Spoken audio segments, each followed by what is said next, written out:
Assalamualaikum warahmatullahi wabarakatuh.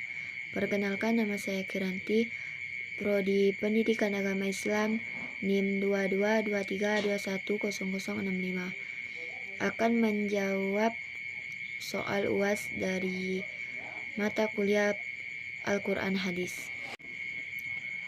2. Apa yang Anda ketahui tentang sejarah dan perkembangan hadis? Jelaskan dan berikan contohnya. Hadis merupakan sumber ajaran Islam kedua setelah Al-Quran. Istilah hadis biasanya mengacu pada segala sesuatu yang disandarkan kepada Nabi Muhammad SAW berupa sabda, perbuatan, persetujuan, dan sifatnya, baik yang terjadi sebelum maupun setelah kenabiannya. Sejarah dan perkembangan hadis dapat dilihat dari dua aspek penting, yaitu periwayatan dan pendewaannya. Dari keduanya dapat diketahui proses dan transformasi yang berkaitan dengan perkataan, perbuatan, hal ikhwal, sifat, dan takrir dari Nabi Muhammad SAW kepada para sahabat dan seterusnya, hingga munculnya kitab-kitab himpunan hadis untuk dijadikan pedoman dalam kehidupan ini.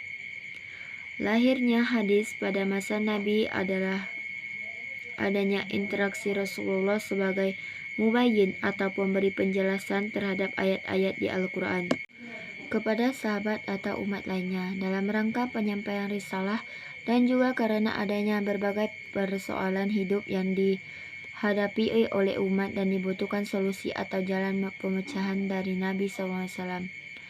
Lalu para sahabat memahami dan menghafal apa yang telah diterima dari Nabi SAW.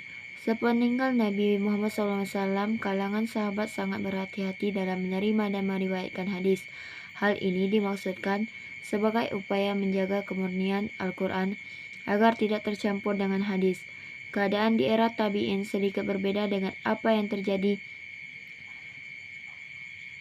di era sahabat, karena Al-Quran ketika itu telah disebarluaskan ke seluruh negeri Islam, sehingga tabi'in bisa mulai memfokuskan diri dalam mempelajari hadis dari para sahabat yang mulai bersebaran di seluruh penjuru dunia Islam.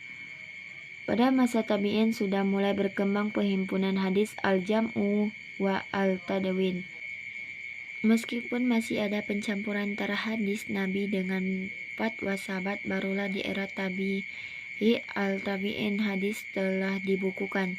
Kodifikasi dilakukan berdasarkan perintah Khalifah Umar bin Abdul Aziz, Khalifah ke-8 Bani Umayyah, yang kebijakannya ditindaklanjuti oleh ulama di berbagai daerah hingga pada masa berikutnya. Hadis terbukukan dalam kitab hadis 10 setelah era al-tabi'in, yaitu masa abad 2, 3, 4, 7, dan seterusnya. Yang terjadi pada hadis adalah penghimpunan dan penerbitan secara sistematik. Al-Jam'u wa at-Tartib wa at-Tanzim. 3. Apa yang Anda ketahui tentang teori studi sanad hadis? Jelaskan dan berikan contoh. Kata sanad atau as-sanad menurut bahasa dari sanadah yusnidu, yang berarti mutamad atau sandaran atau tempat bersandar, tempat berpegang yang dipercaya atau yang sah. Secara istilah, sanad adalah silsilah orang-orang yang menghubungkan kepada matan hadis. Jadi sanad adalah jalan yang menyampaikan kepada matan hadis. Contoh sanad: dikabarkan kepada kami oleh Malik, yang menerimanya dari Nafi, yang menerimanya dari Abdullah ibnu Umar, bahwa Rasulullah SAW bersabda. 4. Apa yang Anda ketahui tentang teori matan hadis? Jelaskan dan berikan contoh. Matan menurut bahasa berarti punggung jalan atau muka jalan, tanah yang keras dan tinggi. Sedangkan menurut istilah ialah bunyi atau kalimat yang terdapat dalam hadis yang menjadi isi riwayat. Ada contoh dari matan, yaitu innamal a'malu binniyat, sesungguhnya segala sesuatu itu tergantung pada niatnya. Mungkin itu saja yang dapat saya sampaikan. Wassalamualaikum warahmatullahi wabarakatuh.